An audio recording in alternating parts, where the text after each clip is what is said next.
Hey, what's up everybody? In today's video, I'm going to show you guys how to use pictory.ai on your mobile phone. This AI has no mobile version, but you can still use it on mobile by following the steps I'm going to show you guys here. Go to Google Chrome and search pictory.ai. You will see this kind of interface here. Just click on the top three horizontal lines, and here you will see this free trial. Click on it. Now here it will ask you to sign up. If you guys want to sign up, I have provided the link in the description. Go and check it out. Now after signing up, this kind of page would appear. You guys need to go here and change it to desktop site. Now as you guys can see, the desktop version of the site has loaded here. Now you guys can go and access all the features of pictory AI.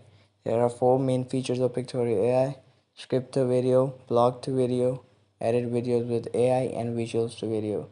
You guys can go and access any of it using this desktop site on your mobile phone. That's it for today. I hope you liked the video.